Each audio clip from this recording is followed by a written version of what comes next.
வணக்கம் அன்புறவுகளே, நான் உங்கள் எல்லாரையும் அம்மு ஸ்பெஷல் எஜுகேஷன் சேனலுக்கு வரவேற்கிறேன். நம்ம எல்லோரும் போன வீடியோவில் லேர்னிங் டிசபிலிட்டிஸோட டைப்ஸ் பற்றி பார்த்தோம்.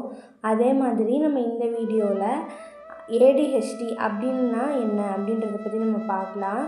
ஏடிஹெச்டி அப்படின்னா attention deficit hyper active disorder அப்படின்னு சொல்லுவாங்க.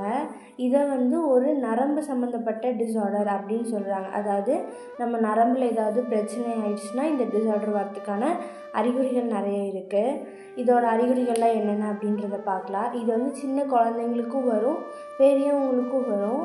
இதில் ஃபஸ்ட் அறிகுறி என்னென்னா இன்அட்டென்ஷன்னு சொல்லுவாங்க. அதாவது இப்போது நம்ம கிளாஸில் ஒரு குழந்தை இருக்காங்க அப்படின்னா அவங்க கிளாஸை கவனிக்க மாட்டாங்க. டக்கு டக்குன்னு இப்போ ஒன்று சொல்லிகிட்ருக்காங்கன்னா அதுக்குள்ளேயுமே அவங்க வேறு எதையாவது பற்றி யோசிக்க ஆரம்பிச்சிருவாங்க. அப்புறம் ரொம்ப துருன்னு இருப்பாங்க. ஒரு இடத்துல உட்கார சொன்னால் உட்காரவே மாட்டாங்க. இப்போ ஒரு பீரியட் முடிஞ்சு இன்னொரு பீரியடுக்கு நடுவில் ஒரு கேப் இருக்குது அப்படின்னா குடுகுடுன்னு ஓடி போய் விளையாட ஆரம்பிச்சிருவாங்க. இல்லைனா ஒரு சில குழந்தைங்கள்லாம் அந்த பீரியடுக்கு நடுவுலேயே கூட ஓடி விளையாட ஆரம்பிச்சிருவாங்க. அவங்க அப்படி ரொம்ப துருன்னு இல்லை அப்படின்னா அவங்க ரொம்ப வீக்காக இருப்பாங்க. இப்படியும் இந்த எக்ஸ்ட்ரீம்லேயும் இருப்பாங்க, அந்த எக்ஸ்ட்ரீம்லேயும் இருப்பாங்க. ரொம்ப நேரம் ஒரே இடத்துல அவங்களால உட்கார்றது அப்படின்றது சான்ஸே கிடையாது. ரொம்ப துருன்னு தான் இருப்பாங்க. அவங்க ரொம்ப இது பண்ணி உட்கார வச்சா தான் உட்காருவாங்க. அப்புறம் டைம் மேனேஜ்மெண்ட்டுன்றது அவங்கக்கிட்ட இருக்காது. இப்போ இத்தனை மணிக்கு இங்கே போகணும் அப்படின்னா அது அவங்களுக்கு இருக்காது. ஒன்று 5 நிமிஷம் லேட்டாக போயிடுவாங்க, இல்லைன்னா 5 நிமிஷம் முன்னாடியே வந்துடுவாங்க. அந்த மாதிரி ஏதாவது பண்ணிகிட்ருப்பாங்க. அப்புறம் நம்ம இந்த விஷயத்த பண்ணக்கூடாது அப்படின்னு நம்ம நினைக்கிறோன்னா அந்த விஷயத்தை நம்ம பண்ண மாட்டோம்.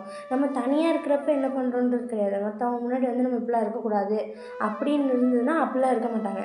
நம்ம யார் இருந்தாலும் பரவாயில்ல, நம்ம பாட்டுக்கு இஷ்டத்துக்கு சுற்றுறது, இஷ்டத்துக்கு பண்ணுறது, இது எல்லாமே பண்ணுவாங்க. அப்புறம் அவங்களுக்கு மறதி கொஞ்சம் ஜாஸ்தியாக இருக்கும். திடீர்னு ஏதாவது ஒரு சின்ன விஷயத்த சொன்னால் கூட மறந்துடுவாங்க. இப்படிலாம் இருக்கிறதா ஏடிஹெச்டி அப்படின்னு சொல்கிறாங்க. இதற்கான காசஸ்லாம் என்னென்னன்றதை பற்றி நம்ம நெக்ஸ்ட் வீடியோவில் பார்க்கலாம். அப்புறம் அவங்க எல்லாருக்கும் இனிய தமிழ் புத்தாண்டு நல்வாழ்த்துக்கள். நன்றி.